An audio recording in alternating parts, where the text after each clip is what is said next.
Welcome to another edition of FEG Entertainment. I am Delcy Christopher Mulgrave, back at it. And I know you've seen us so many times on our different shows, but we are so excited to have this beautiful guest in the studio with us, Ms. Janice L. Mathis. How are you doing? I'm doing just fine, Delsey. Thank you for coming. You know, we know this is exciting for us, so we had to get in here and talk to you. And I'm going to go ahead and let Chris start off with you.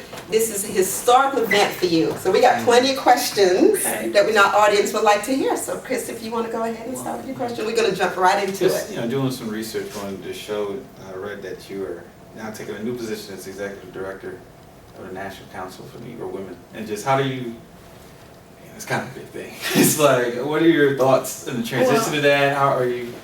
Obviously, I'm excited about it. Yeah. NCNW has an elegant legacy. It was founded by Mary McLeod Bethune 80 years ago exactly this year. It was taken over by Dorothy Height, who became an institution herself. The only woman in the room when Martin Luther King met with Jack Kennedy about the Voting Rights Act and about the March on Washington. And so to be mentioned in the same sentence with Mary McLeod Bethune and Dorothy Height is quite an honor. So I feel honored, but I also feel challenged. I feel a little bit intimidated. I feel excited. I've got a range of emotions. Going on. And I've got some ideas about how to help NCNW maybe communicate. Somebody asked me, said, you're going to revitalize it. I said, well, anything that's got 200,000 members and 245 chapters is alive and doesn't need to be revitalized, okay? But what it may need is a little bit more internet communication, a little bit more awareness among younger people.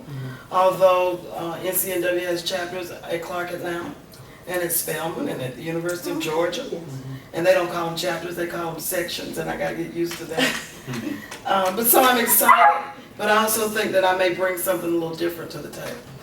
So what do you look forward to other than, you know, there's different programs that they have. Like you said, it's such a wide variety of different programs that they have in all the states.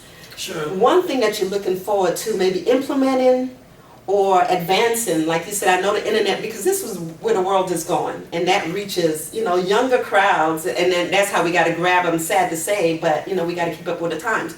So when we come back, you know, just give me one thing that you definitely gonna, you know, focus on among all the other things, but one thing that you feel is so important to you. Well, I tell you, I don't know yet, because the first thing I want to do, I'm developing a 100-day plan. Okay. The first thing I want to do is meet with some of the chapter leadership, meet with some of the section members in places like Sacramento and Atlanta and New York and all over the country, and find out what does the membership want. Because they're the ones who've been supporting the organization, and frankly, in a volunteer organization with a small staff and a large membership, it'll be the members who drive the train. So, but if there was one thing to do, they do mention in their mission statement an entrepreneurship focus. okay. But it hasn't been fully built out as far as I can tell. That might be an area where I could bring something unique. And we know you are great with that. When we come back, we will hear more, and we'll be right back.